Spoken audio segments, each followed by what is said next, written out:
Hello everyone, today we'll talk about the problem reverse substrings between each pair of parentheses. We're given a string consisting of letters and pairs of brackets that are matched correctly. What we want to do is, for as long as there are some pairs of brackets in our original string, we should take one pair, the innermost pair we're being told in the problem statement, any pair that does not have more brackets within it, and remove those brackets and reverse the whole substring that was contained between the opening and closing bracket. And at the end, we have no more brackets, we have reversed some substrings, and we have to return the result. This problem, of course, the first thing that we can do is to take those parentheses that we have and transform them into a more palatable form. In particular, what we want to know is what are those pairs? Where is the position for each opening parenthesis of its corresponding closing parenthesis and vice versa, because those would be the portions of the string that we want to reverse.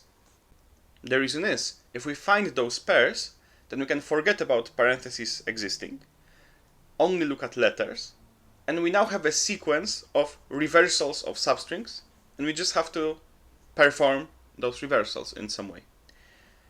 So, how do we find the brackets that are matched with each other? Well, that's a very standard problem. Whenever you see brackets, you should be familiar with the fact that you should model them as a stack. So, we have a stack, which can just be a list, because we can write to the end of the list and take from the end of the list, which is exactly what a stack is. And whenever we see an opening parenthesis, we append its position to the stack.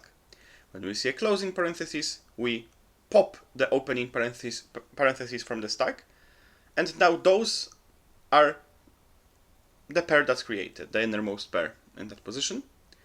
And what we want to do with that pair is we just want to remember for both of them where the corresponding parenthesis is. So we have this array of jump pointers, let's say, for every position of the original string, and if at that position we have either one of the brackets, we know to which bracket we should jump. So this is a standard way to approach problems with brackets. Now that we have this, in this problem, a quadratic solution will pass. So we can just go through all those pairs of brackets and reverse in linear time the substring that's contained between those brackets. However, we're not satisfied with a solution like this. We want something faster. One faster solution, which is a bit of a cheesy one, is to just use a data structure. Because we can use a data structure that's in competitive programming called a tree, or maybe there are some other balanced binary search trees which support reversals on segments. And a tree, as it's used in competitive programming, actually supports reversals on substrings, so we can just do this whole thing in n log n with a tree. But that's a cheesy solution, especially since here we have to do all the operations in sequence and then return the result. Because it might be necessary to use a tree or something like that when we have some queries in between our results, or if we have different types of operations, but here we do not have them, so we just have to do all of them at once, and it turns out that it's possible to do it in linear time in that case. The basic idea, it can be looked at in two ways. But the idea is simply that, for instance, if we have a string and some reversals, then we might say, okay, so let's write to the result the string starting from the first character. And when we see, and of course we'll be going to the right or to the left at a given moment, because we can reverse the string, which is the typical way of reversing a string, but we might also look at reversing a string as just starting from its endpoint and going backwards, going to the left. And so what we can do is go through the string that we're given, starting at the from the beginning to the end portion of the string. When we see a parenthesis that's corresponding to our direction, we know that it starts at this position. We know where it ends because we have calculated a jump array. So we can just recursively call out the function on the portion from the opening to the closing parentheses, so this is the left-right end, and swap the direction in which we're going. So for instance, if this was our case, so this is the original string, and this here is the portion that we want to reverse, then we'll be just going to the right. Now we see an opening parenthesis. So we find its closing parenthesis, so this is this pair, and we recursively call our function to write this portion, and this function will go from here to the left. Then it reaches the bound, the left bound, so it returns, and we go further. So we jump after the corresponding parentheses. So that's one way of looking at it, and we can implement it.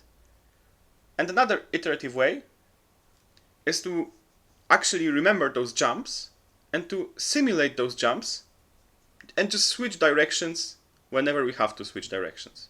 Because notice that in this case, we reach this opening parenthesis, so we should jump to the closing parenthesis and switch our direction and go further.